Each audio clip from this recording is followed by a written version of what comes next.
Queridos irmãos, para nossa edificação nesse momento, vamos abrir a palavra de Deus no Evangelho segundo Mateus. Mateus, capítulo 25, onde faremos a leitura dos versos 31 a 46. Evangelho segundo Mateus, capítulo 25, os versos 31 a 46, final do sermão escatológico, o último sermão de Jesus, registrado aqui por Mateus. Vamos proceder então à leitura. Acompanhe o que diz a palavra do Senhor. Quando vier o Filho do Homem na sua majestade, e todos os anjos com ele, então se assentará no trono da sua glória. E todas as nações serão reunidas em sua presença. E ele separará uns dos outros, como o pastor separa dos cabritos as ovelhas. E porá as ovelhas à sua direita, mas os cabritos à esquerda. Então dirá o rei aos que estiverem à sua direita: Vinde, benditos de meu Pai, entrai na posse do reino que vos está preparado desde a fundação do mundo. Porque tive fome e me destes de comer, tive sede e me deste de beber. Era forasteiro e me hospedaste, estava nu e me vestistes, enfermo e me visitastes, preso e fostes ver-me. Então perguntarão os justos: Senhor, quando foi que te vimos com fome e te demos de comer, ou com sede e te demos de beber? E quando te vimos forasteiro e te hospedamos, ou nu e te vestimos? E quando te vimos enfermo ou preso e te fomos visitar? O rei respondendo lhes dirá: Em verdade vos afirmo que sempre que o fizerdes a um destes meus pequeninos irmãos, a mim o fizestes. Então o rei dirá também aos que estiverem à sua esquerda: Apartai-vos de mim, malditos, para o fogo eterno preparado para o diabo e seus anjos. Porque tive fome e não me deste de comer, tive sede e não me deste de beber, sendo forasteiro não me hospedastes, estando nu não me vestistes, achando-me enfermo e preso não fostes ver-me. E eles lhe perguntarão: Senhor, quando foi que te vimos com fome, com sede, forasteiro, nu, enfermo ou preso, e não te assistimos? Então lhes responderá: Em verdade vos digo que sempre que o deixastes de fazer a um destes mais pequeninos, a mim o deixastes de fazer. Irão estes para o castigo eterno, porém os justos para a vida eterna. Amém.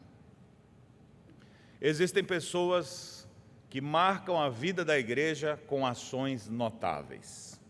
Um exemplo disso no Novo Testamento era uma mulher chamada Tabita, de codinome Dorcas. Atos capítulo 9 faz o registro dela. E quando descreve a vida desta mulher, diz que ela era notável pelas boas obras e esmolas que fazia. Então imagine só que bonito, quando a igreja quer descrever alguém, e aí olha para aquela pessoa e diz: aquela irmãzinha, ela é notável pelas boas obras que faz, pelas esmolas que pratica. Ou seja, alguém que estende a mão para a pessoa necessitada. A história bíblica diz que Dorcas veio a falecer. E quando ela faleceu, as pessoas estavam chorosas, com saudade dela. Pedro, que estava ali perto, foi mandado chamar. Então, 2 discípulos foram até ele, trouxeram. Quando Pedro chega, está aquele ofício fúnebre, tristeza dominando o ambiente, e as viúvas, o texto chega a fazer referência a isso, todas as viúvas cercaram Pedro, chorando e mostrando a Pedro as túnicas, os vestidos que Dorcas fizeram enquanto estava com elas. Vocês conhecem o final da história? Depois Pedro ressuscita Dorcas e todos ficam impressionados com o poder de Deus. Mas eu quero destacar não a ressurreição de Dorcas, mas o que é dito sobre aquela irmã em Cristo Jesus. Ela era notável pelas boas obras e esmola que fazia. E um exemplo disso eram as viúvas que estavam, não era uma só, todas as viúvas cercaram Pedro, mostrando então para Pedro vestidos, túnicas, que a Dorcas preparava para dar para aquelas mulheres, muitas vezes viúvas que só tinham o socorro da igreja, não tinha mais marido, algumas não tinham mais nem filho, e que ficavam ali sem ter eira nem beira, e quem cuidava era a igreja. E o que é interessante é que quem está lá cuidando era a irmãzinha Dorcas. Quantas Dorcas nós temos hoje em nosso meio? Será que a gente pode identificar homens e mulheres que são exemplos de caridade e de bondade? No dia que você morrer, será que as viúvas vão vir tudo cercar? Pastor, a irmãzinha morreu, olha só o que ela fez, ninguém nem sabia, olha essa túnica que ela fez para mim. Pastor, olha só, aquela irmã era tão querida, ela me ajudava, pastor, fazia isso, aquilo, outro. Será que alguém vai lembrar do que de você? Quando você parte, eu não estou desejando que ninguém parta. Eu espero que vocês fiquem aqui por um bom tempo, servindo ao Senhor com alegria. Mas qual é o rastro que vocês têm deixado aqui na terra? É um rastro luminoso ou fedido? Tem gente que por onde passa deixa um mau cheiro. Tem outros que por onde passa o ambiente fica mais agradável. Eu não estou falando de desinfetante aqui, estou falando de boas obras. Boas obras que evidenciam fé verdadeira. Meus irmãos, a Escritura Sagrada, ela é cheia de exemplos de caridade, de bondade, de amor, em que o povo de Deus assim procurou demonstrar. Isso nós temos exemplos claros no Antigo Testamento, a própria lei divina. Você tem, por exemplo, em Deuteronômio capítulo 15, lá leis específicas dizendo: abra mão para o teu irmão quando ele estiver decaído. Não feche seu coração, ajude ele, ajude o teu irmão pobre. Embora também lá o texto diga que os pobres vão estar sempre lá, mas ele diz: ajude seu irmão para que não haja essas dificuldades no meio do povo de Deus. Nós temos em Deuteronômio 15, então, dizendo assim: quando entre ti houver algum pobre de teus irmãos em algumas das tuas cidades, na terra que o Senhor teu Deus te dá, não endurecerás o teu coração, nem fecharás a mão a teu irmão pobre, antes lhe abrirá de todo a mão e lhe emprestará o que lhe falta, quanto baste para a sua necessidade. Guarda-te que não haja pensamento vil no teu coração. Ou seja, dizer: eu não vou ajudar não, depois ele não tem como pagar, vou ficar no prejuízo. Então você vê a lei de Deus despertando o povo. E lá ele finaliza essa parte do Deuteronômio 15, 11, dizendo: pois nunca deixará de haver pobres na terra, por isso eu te ordeno, livremente abrirás a mão para o teu irmão, para o necessitado, para o pobre na tua terra. Isso é a ordem divina, lei de Deus para o povo de Israel. Ainda em Levíticos, nós temos outras leis em favor daqueles que estão necessitados, quando diz assim: se teu irmão empobrecer e as tuas forças decaírem, porque a instabilidade financeira pode vir sobre qualquer pessoa, se acontecer com algum dos teus irmãos, então sustentá-lo-ás. Como estrangeiro e peregrino ele viverá contigo, não receberás dele juros nem ganho. Teme, porém, ao Senhor teu Deus, para que teu irmão viva contigo. Não lhe darás teu dinheiro com juros, nem lhe darás o teu mantimento por causa de lucro. Ou seja, não se aproveite do irmãozinho porque ele está no momento de dificuldade, de adversidade. Em Israel, inclusive, tinha algumas leis, não era bem um Bolsa Família, mas era alguma coisa assim: está necessitado, na hora das colheitas você não tirava toda a plantação. Você deixava as extremidades da plantação já para os pobres mesmo. Deixa algumas espigas aí. Não entrega pronto, já cozinhado, deboiado, não. Deixa lá, se ele quiser, ele pode ir lá pegar. Nós temos a história de Ruth, inclusive, que vai lá nos campos para pegar algumas espigas. Porque na lei de Deus já dizia: deixa algumas lá. Aquele que estiver necessitado, que não tem plantação, que não tem, ele chega lá, ele colhe, ele prepara, ele come. Não precisa dar tudo pronto, mas ampara ele. Então, leis no Antigo Testamento para ajudar as pessoas em seus momentos de crise, suas crises financeiras, suas adversidades, seus momentos mais complicados. No Novo Testamento também nós temos bonitos exemplos. Hoje mesmo, durante o culto, já lemos a parábola do bom samaritano, que talvez seja um dos grandes exemplos de alguém que estende a mão necessitada. Inclusive é nome de hospital, né? Você anda por aí, tem hospital Bom Samaritano, você anda por aí, tem ONGs chamado Bom Samaritano, você tem escolas chamadas Bom Samaritano, ou seja, é um dos exemplos de bondade, de empatia, talvez um dos mais conhecidos das Escrituras. Ainda no Novo Testamento nós temos os novos convertidos em Atos, a Bíblia dizendo que eles então vendiam suas propriedades e bens e davam aos irmãos, por meio dos apóstolos, para que não houvesse nenhum necessitado entre eles. Você vê que a igreja tinha suas mãos estendidas e os apóstolos, inclusive, criaram um ministério diaconal, ali estabelecendo os 7 primeiros diáconos exatamente para servir as mesas, para ser a mão de socorro da igreja estendida em favor dos necessitados. Eles disseram, não é correto a gente abandonar a pregação da palavra para servir as mesas, mas há necessidade de servir as mesas. Vamos achar homens para isso. E botaram pessoas nesse encargo, e os apóstolos então se mantiveram ali focados na oração e no ministério da palavra, e os outros em estender a mão sobre o necessitado. Calvino, inclusive, desenvolve muito pensamento sobre a diaconia, mostrando o trabalho do diácono não simplesmente como aquele que está cuidando das questões do templo, que geralmente a gente associa a isso, né? O diácono é o porteiro da igreja, mas não. Biblicamente, a junta diaconal, os diáconos da igreja são como que a mão estendida de Deus para os necessitados. Foi assim a sua instituição e assim deve permanecer. E bonitos exemplos nós temos na Bíblia de pessoas que foram instrumentos da providência de Deus para suprir outras pessoas. Os próprios crentes de Jerusalém, falei sobre isso há poucos dias, eles foram muito generosos, ajudaram, mas depois, num período de grande escassez, eles se empobreceram, ficaram em crise. E o que as outras igrejas fizeram, inclusive as igrejas mais pobres da Macedônia?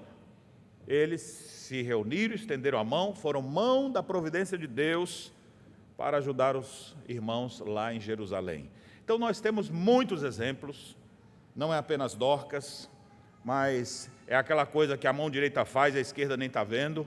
Muitos exemplos de pessoas que foram generosas, bondosas e que exerceram essa ação que nós poderíamos chamar de ação social, de cuidar das pessoas em suas necessidades, mas que teologicamente, remindo o conceito, a gente prefere chamar de ações de socorro da igreja.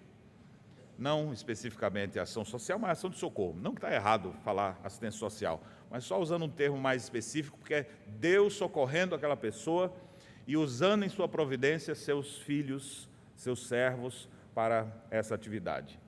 Então é assim, se você já foi ajudado, você sabe que alguém foi instrumento de Deus na sua vida. E se você ajuda alguém, você está sendo instrumento de Deus, mão de Deus na vida de alguém. Agora fala sério, você prefere ser ajudado ou ajudar? Via de regra, o crente, ele prefere ajudar. Porque mais bem-aventurada a coisa é dar do que receber. Tem momentos que ele pode se decair, como o texto aqui faz referência, os textos do Antigo Testamento. Se teu irmão passar por uma crise, alguma situação, sustenta ele, ampara ele. E muitas vezes isso mexe até com os nossos brios. Pais de família muitas vezes se sentem entristecidos por não terem condições, às vezes, de sustentar sua própria casa em momento de crise, momento de desemprego, momento em que as dívidas chegam. Mas, nesses momentos difíceis, Deus sustenta o seu povo e usa alguém, levanta alguém para dar essa condição. Você já deve ter sido alvo da bondade de Deus, da generosidade de Deus, e geralmente não caiu um bolo de dinheiro numa liga enquanto você orava e de repente na cama, puf, caiu assim. Foi não. Geralmente Deus manda alguém, Deus usa alguém para, de maneira generosa e bondosa, estender a mão e auxiliar as pessoas em suas necessidades. Bem, eu quero falar hoje sobre isso, dentro dessa temática que temos trabalhado, como uma igreja em expansão, precisamos expandir as nossas ações de socorro, ou a nossa assistência, empatia, amor ao próximo, ou seja, uma ajuda real, pontual, no momento de necessidade daqueles que mais carecem. E a gente vê, como eu usei no exemplo aqui inicial, Dorcas, que era notável pelas boas obras e pelas esmolas que faziam. Os crentes no Senhor Jesus precisam ser crentes notáveis em suas ações, em suas boas obras, não porque eles querem por meio disso se salvar, essa não é nossa teologia. Existem outras crenças dentro do cristianismo histórico que acabam entendendo que você tem que fazer alguma coisa para alcançar uma graça de Deus. Nós não cremos nisso. A gente entende que fomos justificados pela fé, independente das obras da lei. A salvação é pela justificação, é pela obra de Cristo, é graça de Deus, é pela fé. Mas não quer dizer que as obras não têm lugar. Calvino já dizia, nós não somos salvos pelas obras, mas para as obras. Quem vive com fé em Jesus tem fé operosa, fé frutífera, fé que dá para se perceber de alguma forma. E o texto que nós lemos é um texto que fala sobre isso. É o final do sermão escatológico de Cristo, e a conclusão que Jesus usou para o seu sermão é exatamente falar daquele que estende a mão para o necessitado, para o aflito, usando aqui 6 exemplos dessa ação misericordiosa, conforme você pode observar aí no texto que nós lemos.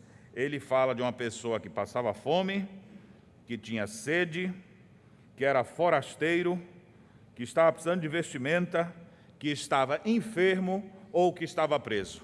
Então, ele utiliza essas 6 circunstâncias adversas que alguém pode passar para falar de um tema importantíssimo, porque se você observar o contexto, qual é o contexto dessa passagem?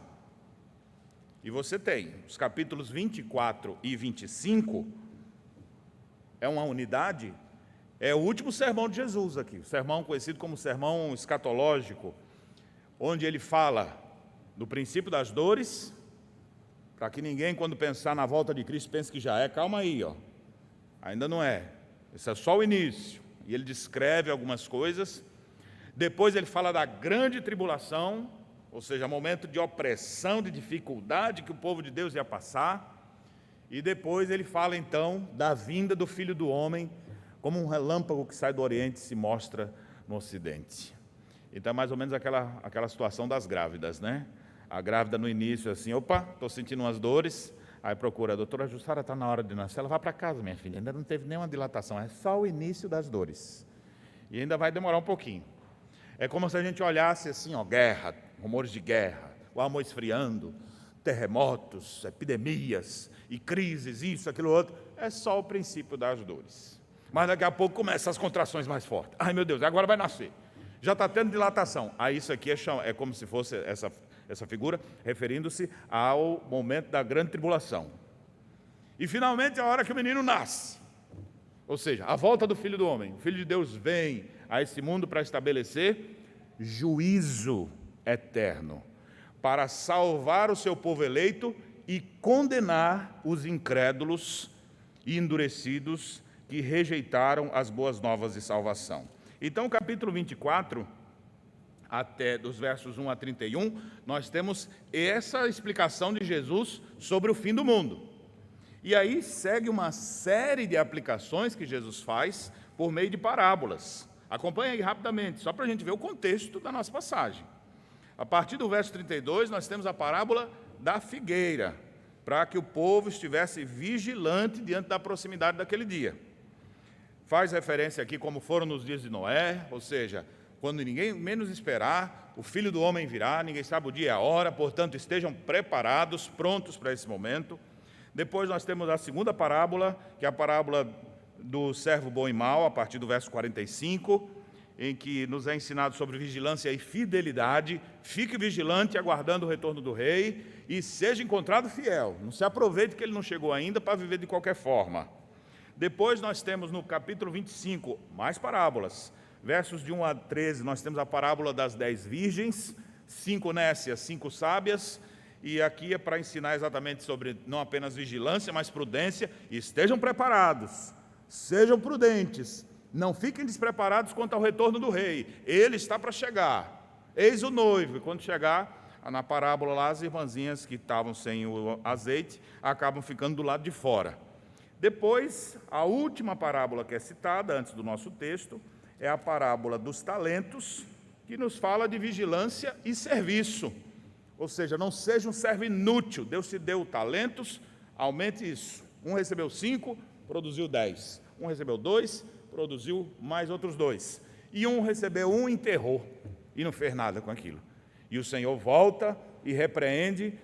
Primeiro elogia os outros, entra no gozo do teu Senhor. Fosse fiel no pouco, sobre muito te colocarei. Entra no gozo do teu Senhor. E o outro também. Agora, aquele servo mau, negligente, que não queria trabalhar, que enterrou ali o dinheiro. Então, que aqui talento é uma referência à moeda da época, não especificamente à habilidade, o talento propriamente dito. Mas naquela circunstância, então, ele usa uma expressão que só aparece 2 vezes no Novo Testamento. Ele diz assim: servo inútil. Pode ser traduzido ainda assim: servo lixo. Você não presta para nada, não fez nada, te dei e você devia ter negociado para quando eu chegasse ter o recurso dobrado, mas você fez foi enterrar. Você não presta para nada. Então o que ele faz? Lance ele fora nas trevas, e ali haverá choro e ranger de dentes. Então você vê que o assunto é sério. O assunto é sobre o juízo final. O assunto é sobre o fim de todas as coisas. E o texto que nós lemos é a conclusão disso tudo, que tem aí o título de um grande julgamento, que de fato é o momento em que o Senhor se assenta no seu trono e separa os cabritos, as ovelhas dos cabritos, ou os cabritos das ovelhas, separa os de Deus dos que não são de Deus. É a hora da colheita.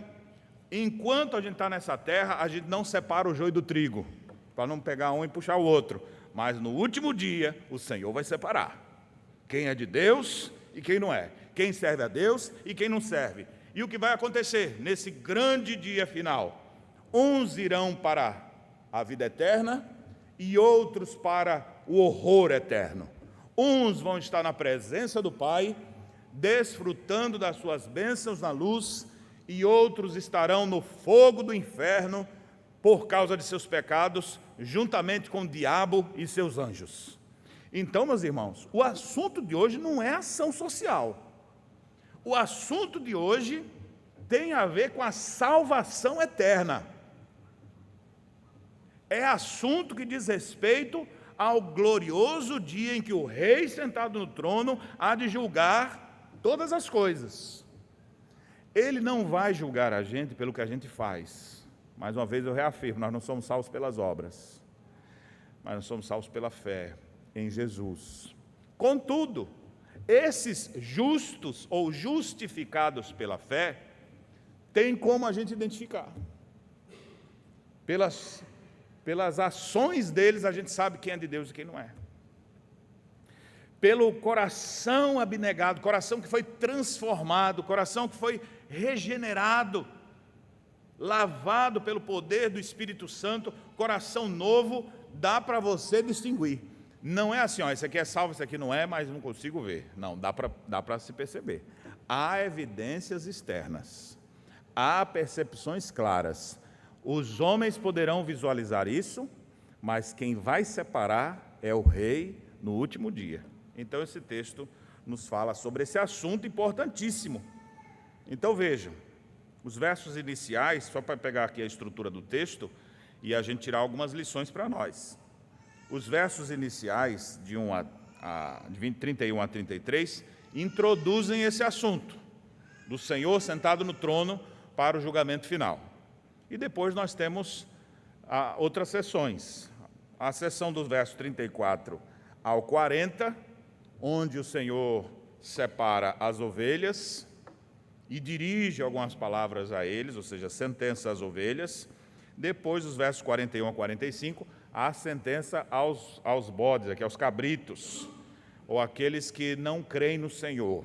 Então, uns vão para a vida eterna e outros para a morte eterna. E, finalmente, o versículo 46 conclui essa passagem, dizendo que uns vão para cá e outros vão para lá. Então, esse é o tema desse texto aqui. Embora a minha ênfase aqui é sobre a expansão das nossas ações de socorro, e eu quero dar ênfase em coisas que nós, como cristãos, devemos fazer, eu quero dizer que esse não é um assunto paralelo à igreja. É um assunto que descreve a igreja, assim como descreveu Dorcas. Quem era Dorcas? Notável pelas boas obras e pelas esmolas que fazia. Dava para perceber, era notável. Então, aqueles que têm fé verdadeira em Jesus, conforme o ensino do próprio Senhor Jesus, dá para a gente perceber. Algumas coisas eles vão fazer. Pode ser até que nem todo mundo tome conhecimento disso, porque ninguém faz nada de bem para o outro querendo que alguém veja, ou contando isso para todo mundo. Mas o Senhor está vendo. As pessoas que recebem o apoio estão vendo também. Então eu quero explicar aos irmãos esse texto, tirar algumas lições para nós, a fim de que nós possamos, como crentes no Senhor Jesus, vigilantes, prontos para a sua volta, aguardando o retorno do grande rei, nós possamos evidenciar fé verdadeira nas nossas ações aqui na terra. Ações essas de socorro, sendo instrumentos da providência de Deus na vida das pessoas ao nosso redor.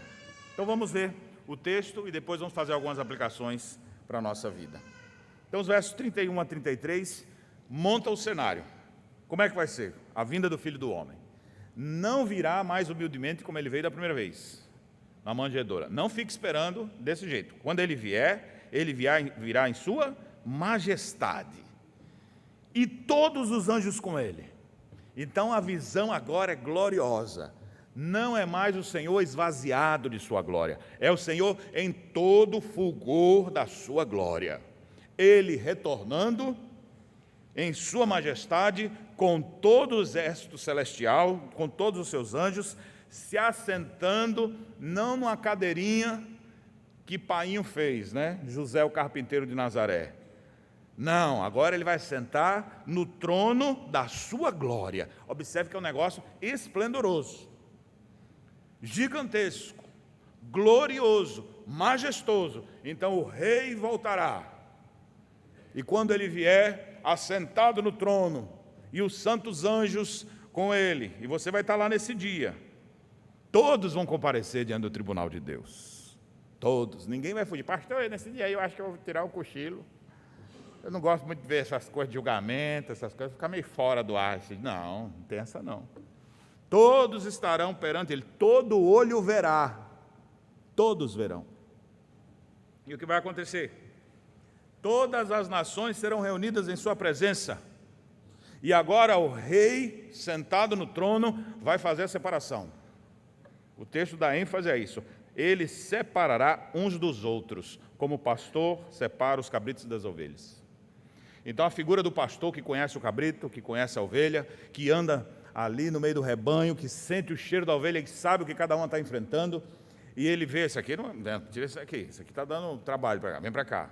E vai separando. O Senhor, como rei pastor, vai separar os cabritos das ovelhas, os bodes das ovelhas.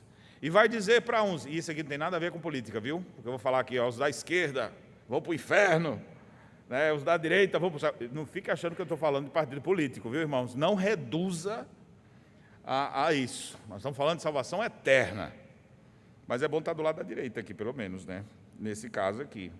Onde ele diz, aos que estiverem à minha direita, ele vai dizer, vai colocar as ovelhas à direita e os cabritos à esquerda.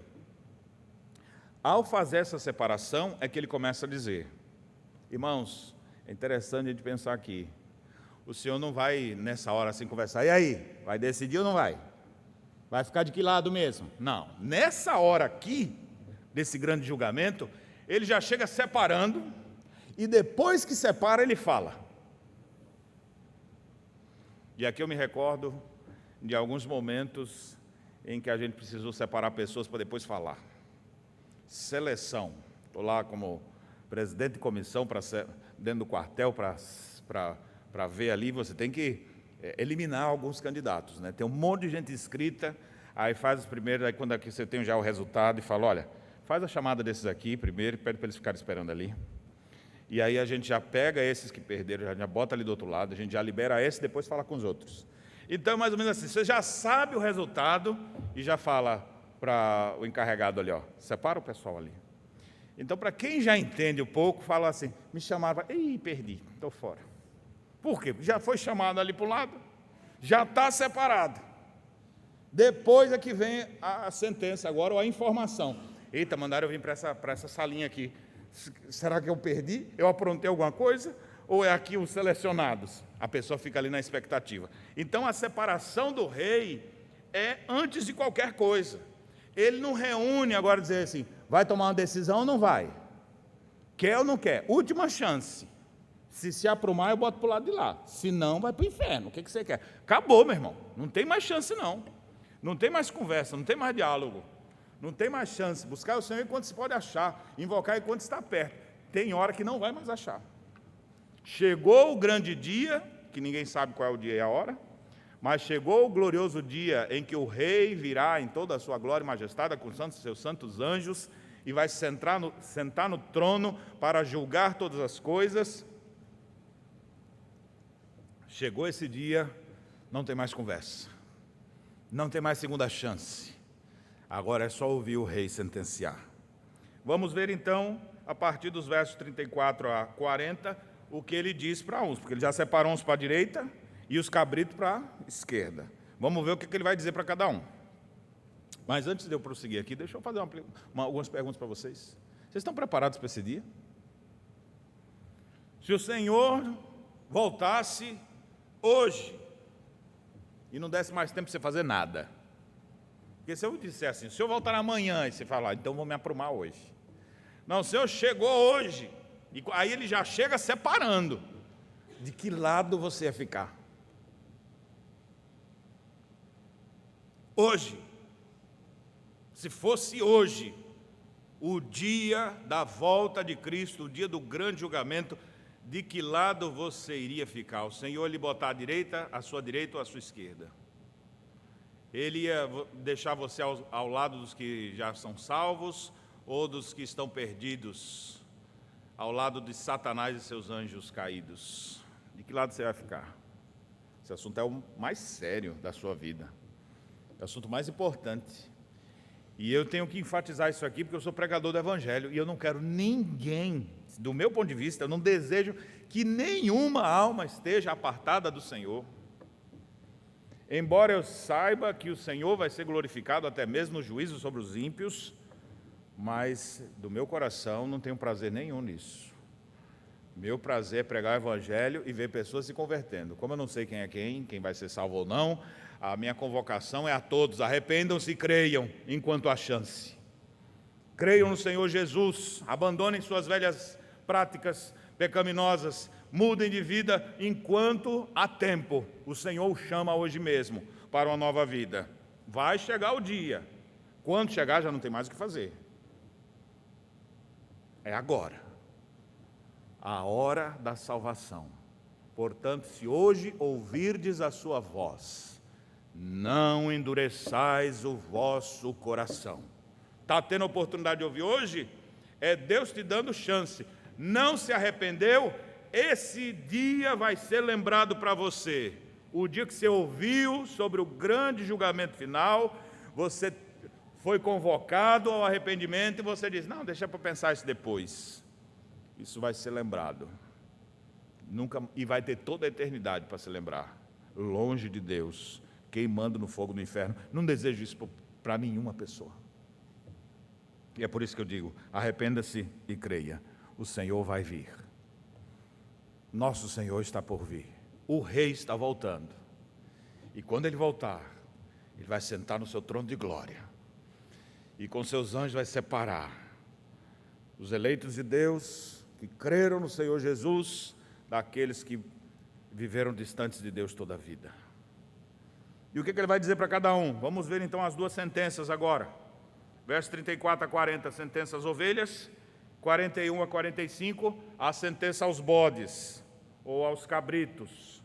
O que ele vai dizer? Olha lá a partir do verso 34. Então dirá o rei aos que estiverem à sua direita. Eles estão tudo na expectativa. O que será que ele vai dizer? Vinde, benditos de meu Pai, entrai na posse do reino que vos está preparado desde a fundação do mundo. Ai, que alívio ouvir um negócio desse, não é? Imagina você na salinha, ali, o que será que vão fazer comigo? Eu estou perdido, estou salvo, Venha, bendito do meu Pai, vem para cá. Você foi eleito antes da fundação do mundo, Jesus morreu para pagar pelos teus pecados, você é um crente genuíno, a tua salvação foi comprada na cruz. Mas como é que ele vai descrever isso, essa salvação dessa pessoa? Aí ele vai dizer: vende, bendito do meu Pai, porque tive fome e me deste de comer, tive sede, me deste de beber, era forasteiro e tu me hospedaste, estava nu e me vestistes, enfermo e me visitastes, preso e fostes ver-me. Ó, o rei falando, e você, eu fico imaginando agora os que estão lá todos assim, se olhando assim: rapaz, será que é nós mesmo? Rapaz, eu acho que ele botou a gente aqui desse lado, mas não, desculpa, senhor juiz, eu nunca fiz isso não, eu nunca lhe dei água não. Eu nunca vi, se o senhor estava com fome algum dia, desculpa, mas eu não levei não. Eu nem sabia que o senhor estava preso, que o senhor esteve doente aí, o senhor é tão poderoso. Não. Quando foi que eu te vi assim? Então a pergunta do versículo 37 e 38 é eles agora boquiabertos com a declaração do rei, que disse: olha, eu tive fome, você me deu de comer. Eu tive sede, você me deu de beber. Na hora mais difícil, você estava lá comigo. Mas, Senhor, quando foi que eu te vi assim? Então, eles ficam surpresos pela atitude do rei. Aí o rei explica. Essa explicação aqui é importante. Observe lá o que diz o verso 40. O rei respondendo lhes dirá: em verdade vos afirmo, ou seja, uma afirmação solene aqui. Em verdade vos afirmo que sempre que o fizerdes a um desses meus pequeninos irmãos, a mim o fizestes. Aí eles começam a lembrar: bah, pior, eu levei mesmo comida para quem estava necessitado. Eu me lembro aqui daquele irmãozinho que não tinha roupa, eu arrumei roupas para ele. Estava desempregado, eu procurei ajudá-lo. Ele estava doente, eu orei por ele, fui até ele, arrumei remédio para ele. Olha, eu nem lembrava mais dessas coisas. O senhor lembra disso? Lembro de tudo, meu filho, que você fez. Nada dessas coisas passou em branco. Diante do reto juiz, nada passa sem a percepção dele. E mais uma vez eu afirmo, isso aqui não é porque ele fez essas coisas que essa pessoa foi salva. Como é que essa pessoa foi salva? Aqui o texto é chamado deles de justo, né? Então, o rei vai dizer, os justos, para os justos, né? Esses justos ou justificados, esses crentes, que ficam ali sem entender o porquê, o Senhor viu tudo. Eles tinham fé em Jesus, a salvação deles é tão somente pela fé. Mas a fé verdadeira não é uma fé morta. A fé verdadeira é uma fé frutífera. E essa fé dá para se perceber. Aos Tessalonicenses, Paulo fala assim: da operosidade da vossa fé, uma fé que trabalha, uma fé operosa, uma fé que frutifica, não é uma fé nula, uma fé infrutífera, pelo contrário, dá para a gente perceber que é uma fé verdadeira. E quais são as evidências dessa fé verdadeira? Teu irmão estava necessitado, você ajudou. Vocês estão conseguindo perceber aqui agora o lugar das ações de socorro na vida da igreja? As ações de socorro, quando um crente estende a mão para ajudar alguém, isso aqui não é uma bondade que ele tem. Isso é um reflexo de um caráter transformado pelo poder do Espírito Santo. Quando uma pessoa age com bondade e generosidade, agindo para ajudar uma pessoa necessitada em seu momento de aflição, essa pessoa está evidenciando fé autêntica. Com isso também não quero dizer que aqueles que só fazem boas obras e não têm fé em Jesus estão salvos. Tem gente que pratica boas ações. Vocês conhecem, né? Tem muitos grupos aí. Não, vamos entregar sopa debaixo do viaduto. E é bonito até, a iniciativa é boa, traz benefícios para as pessoas que estão mais em situação vulnerável. Ninguém está discriminando as ações em si, mas alguns estão fazendo aquilo para alcançar a salvação. O crente não. O crente, quando faz alguma coisa, não é para alcançar salvação. Ele faz porque ele alcançou salvação já. Ele é salvo por Jesus, pela graça de Deus, e essa fé que ele tem, que é uma fé verdadeira, é uma fé frutífera. A fé é evidenciada nas ações, e não na conversa, simplesmente. E aí minha pergunta para você, tem fé verdadeira aí no seu coração?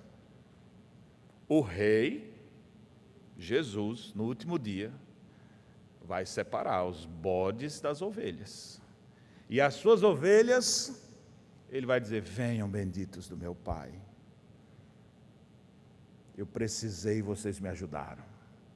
Quando que nós vivemos necessitados?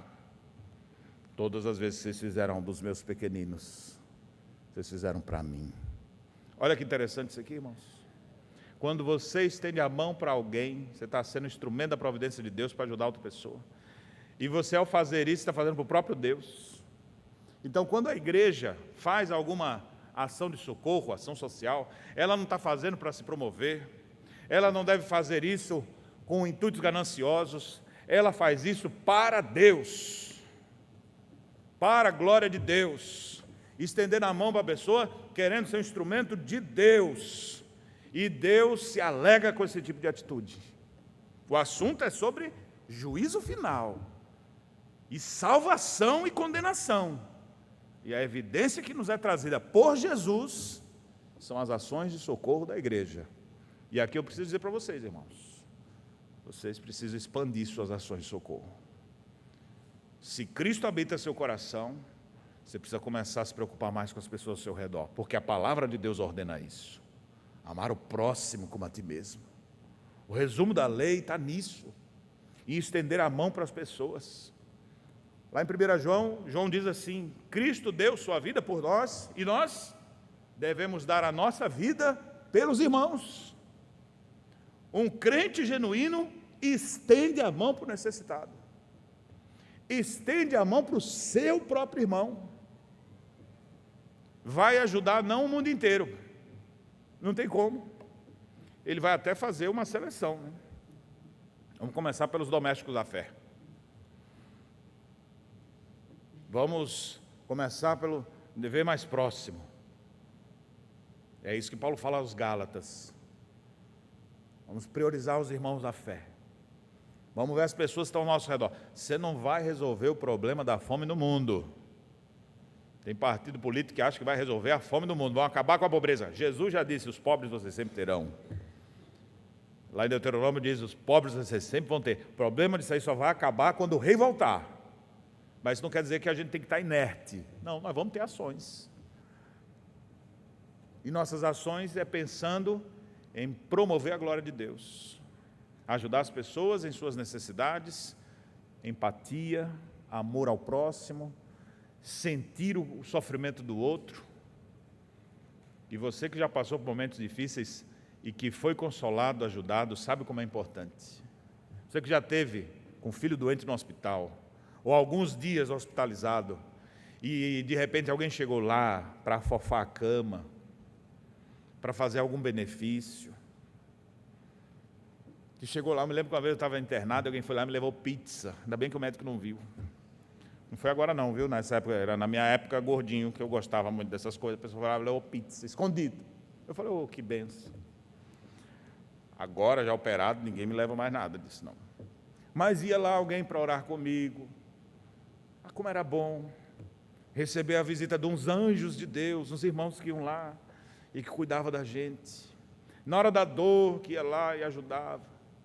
Quem sabe você que esteve com um filho doente e que ficava ali horas e horas e chegou alguém e te trouxe uma palavra de consolo, trouxe uma palavra de ânimo, e você fala, como foi importante isso. Aí você vê a importância daquilo e você fala, quero fazer isso também. Alguém foi instrumento de Deus na minha vida, eu quero ser instrumento de Deus na vida de outras pessoas também. Já passei por momentos difíceis, já fiquei liso, apertado, sem ter o que comer, e quando eu pensei que ia ficar, Deus levantou alguém para me suprir, graças a Deus. Você consegue lembrar de pessoas que lhe ajudaram assim? Eu me lembro do já falecido presbítero Jordão, era seminarista. Seu Jordão sempre tinha serenata do amor no bolso, as crianças viviam atrás dele.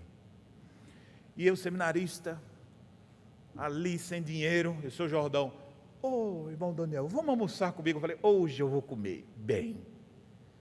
O seu presbítero Jordão me chamava para almoçar, e ele pagava. Seminarista não tem onde pagar. Até tem uma pizzaria do lado do seminário lá que fechou, porque eram aquelas pizzarias assim que era mais barata, e aí os seminaristas não bebiam nada, não consumiam nada, ia lá só para comer pizza, quebrou a pizzaria. O seminarista come. E eu estava lá, sem dinheiro, sem recurso, a vida apertada. Aí chegava aquele irmãozinho, que bênção, me chamava para almoçar. Ele falava, Deus, não, deixa aqui que eu pago para você. Me lembro da dona Zizi. Dona Zizi era aquela idosa toda chique, que chegava com o chapeuzinho combinando com a sapatilha e a bolsa. E ela chegava, cadê a irmã Cíntia? E chamava, vamos para a minha casa, e preparava o chazinho, aí tinha as xicrinhas arrumadinhas. Eu tenho gosto eu não gosto de tomar café nem chá em copo de plástico. E eu aprendi a gostar dessas coisas com a dona Zizi. Ela botava tudo chiquezinho assim, arrumadinho. Aí eu falei, que coisa, que legal. Daqui a pouco tira tudo, eu botava outros ali. Eu falei, olha que bondade dela cuidando da gente. Você consegue lembrar de pessoas cuidando de você quando você mais precisava?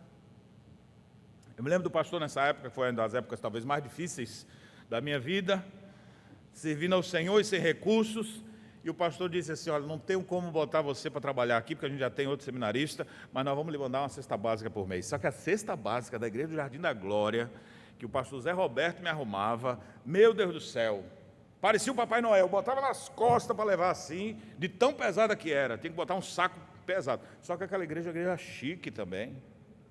Vinha azeitona, pêssego, cereja. Tinha até uns negócios assim, parece uns cogumelinhos assim, que eu não sabia o que era o nome daqueles negócios. Tinha coisa que minha mulher nunca tinha comprado na vida, mas vinha na cesta. Pensa numa cesta chique. E eu levava aquele negócio de ônibus, carregava, mas eu esperava por aquele dia. Os irmãos bondosamente ajudando ali na hora que eu mais necessitava. Deus nunca desampara seus filhos. Deus sempre usa alguém. Deus usa seu povo eleito para ser instrumento da providência. Para na hora que você tem fome, ter alguém para te dar o que comer. Na hora que tem sede, para alguém te dar o que beber.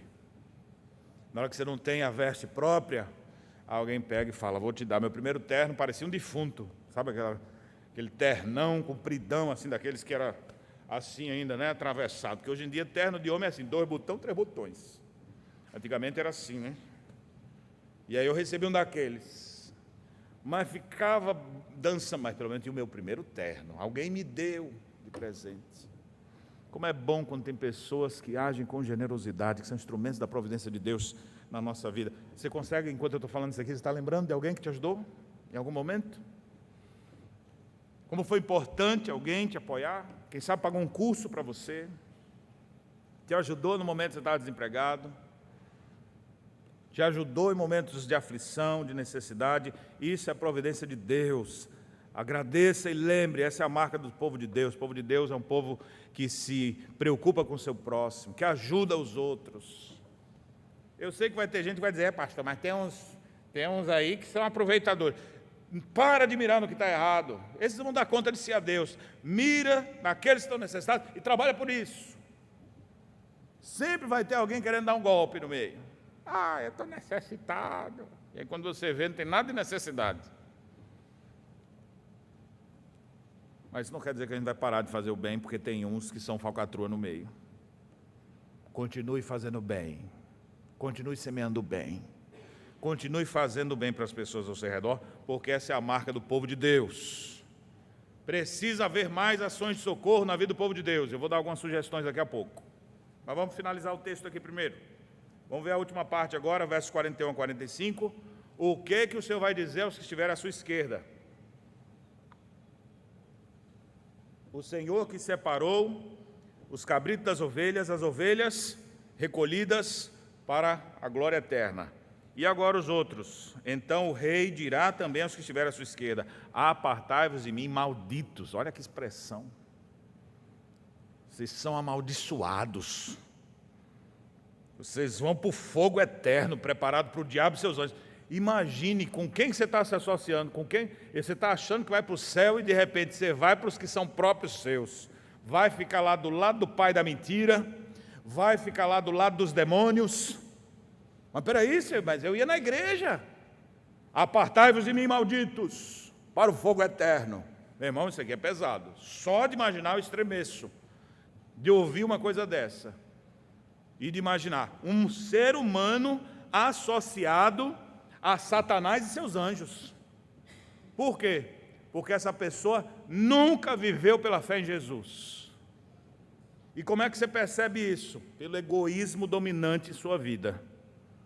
Se na vida do povo de Deus, dos justificados pela fé, você vê bondade, generosidade, desprendimento, solidariedade, empatia, do lado daqueles que não foram regenerados, você vê individualismo, busca de autossatisfação, orgulho, o bem só para mim, ganância. Quem é que tinha essas coisas? Satanás.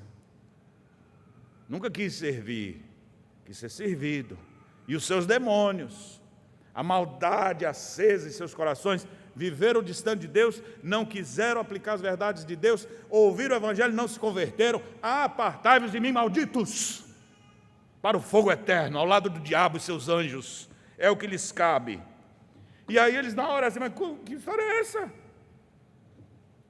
Eu tive fome e vocês não me deram de comer. Eu tive sede e vocês me deixaram morrendo de sede. Quando eu estava nu, vocês nem se preocuparam em me vestir. Nas minhas horas mais difíceis, enfermo, vocês não me hospedaram. Quando eu estava preso, vocês não foram me visitar. E eles, diferente dos eleitos de Deus, eles aqui, quando é que nós te vimos com fome, com sede, de forasteiro, e nu, e enfermo, e preso, e a gente não foi te ver? E o Senhor, então, lhe dirá,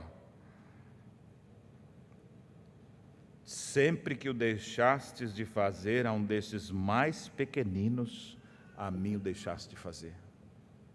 Será que Deus considera esse assunto importante? Apartem-se de mim.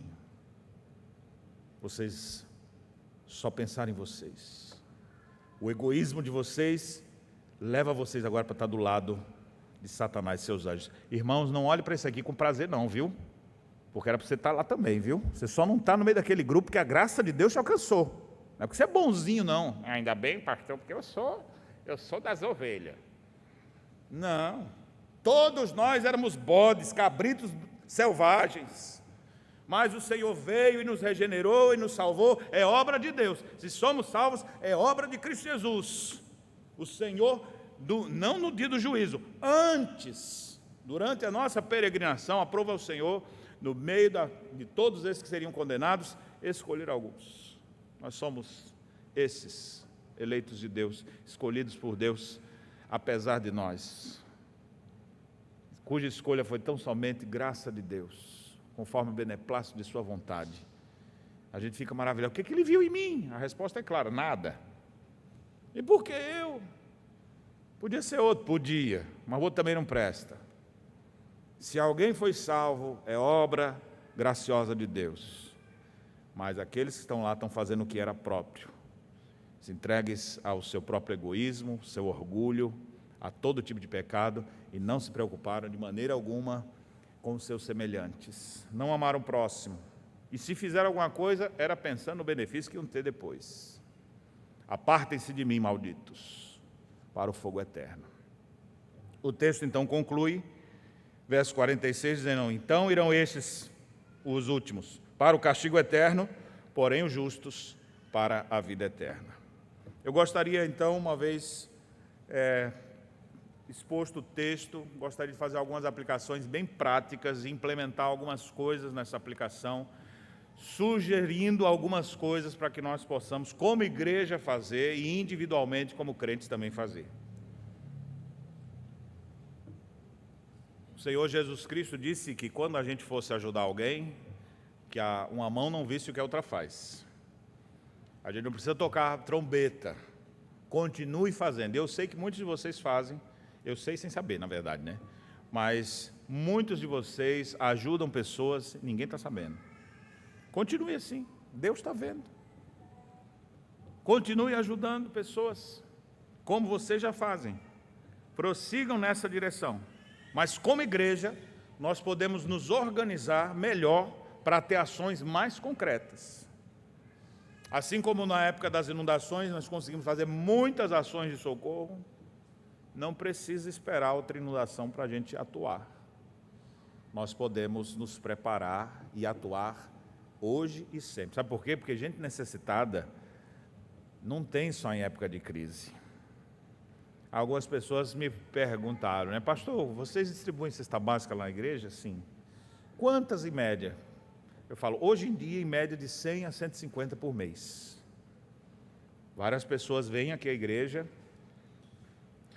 na segunda quarta-feira do mês, e essas pessoas, então, são contempladas com um exemplar das Escrituras, nós oramos por elas, uma equipe da igreja fica com esse pessoal aqui na porta da igreja, semeia o evangelho, entrega donativos para eles, no Natal receberam até panetone,